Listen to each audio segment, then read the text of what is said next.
The Tale of Peter Rabbit by Beatrix Potter. Once upon a time, there were four little rabbits, and their names were Flopsy, Mopsy, Cottontail, and Peter.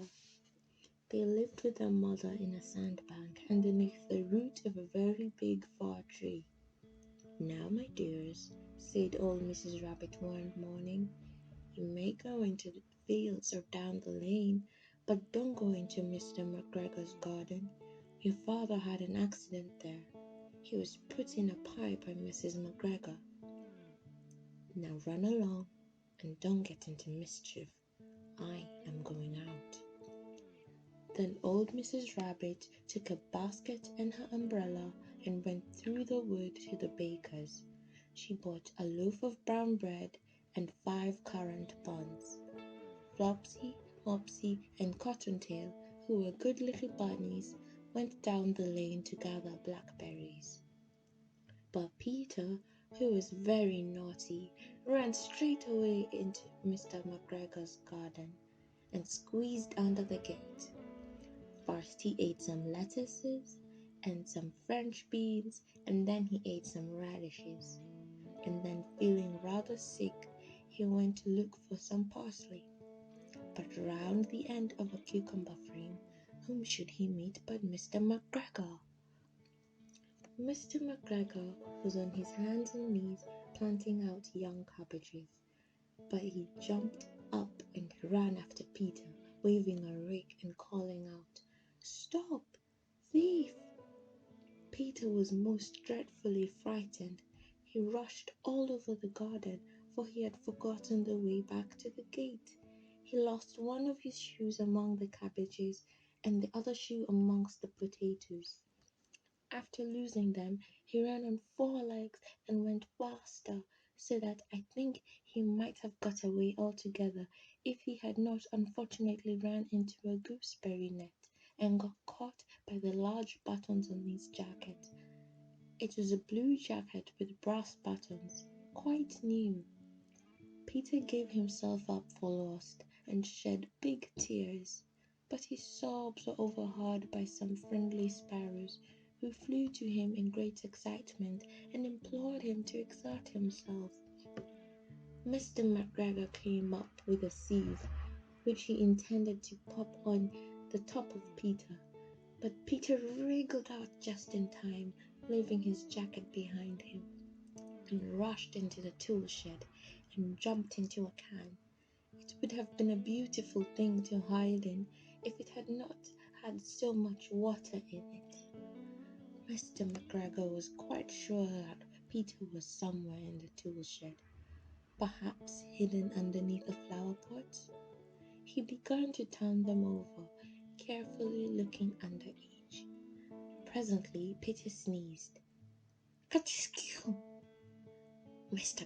McGregor was after him in no time, and tried to put his foot upon Peter, who jumped out of a window, upsetting 3 plants. The window was too small for Mr. McGregor, and he was tired of running after Peter. He went back to his work. Peter sat down to rest. He was out of breath and trembling with fright, and he had not the slightest idea which way to go. Also, he was very damp with sitting in that can. After a time, he began to wander about, going lippity-lippity, not very fast, and looking all round. He found a door in a wall, but it was locked, and there was no room for a fat little rabbit to squeeze underneath. An old mouse was running in and out over the stone doorstep, carrying peas and beans to her family in the wood. Peter asked her the way to the gate, but she had such a large pea in her mouth that she could not answer. She only shook her head at him. Peter began to cry. Then he tried to find his way straight across the garden, but he became more and more puzzled. Presently, he came to a pond where Mr. McGregor filled his water cans. A white cat was staring at some goldfish. She sat very, very still. tip of her tail twitched as if it were alive. Peter thought it would be best to go away without speaking to her. He had heard about cats from his cousin, little Benjamin Bunny. He went back towards the tool shed, but suddenly, quite close to him, he heard the noise of a hoe. Scratch, scratch, scratch, scratch. Peter scattered underneath the bushes, but presently, as nothing happened, he came out and climbed upon a wheelbarrow and peeped over. The first thing he saw was Mr. McGregor hoeing onions. His back was turned towards Peter, and beyond him was the gate. Peter got down very quietly off the wheelbarrow and started running as fast as he could go along a straight walk behind some blackcurrant bushes.